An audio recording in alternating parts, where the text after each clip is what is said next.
These dolphins remarkably medicate themselves.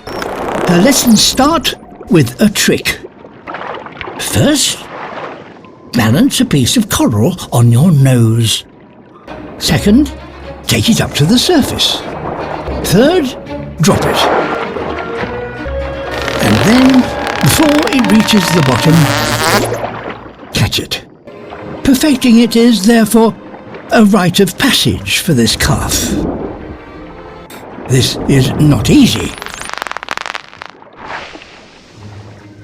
Step 1. Balance the coral.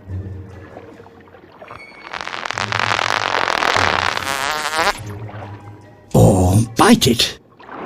And skip to step 2.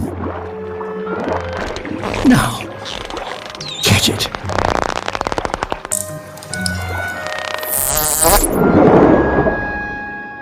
Got it. Just in time.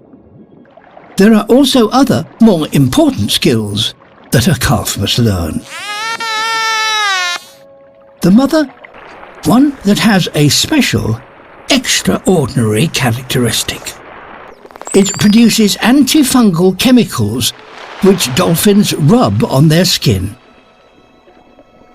These dolphins remarkably medicate themselves. Passing on skills such as these is part of good parenting.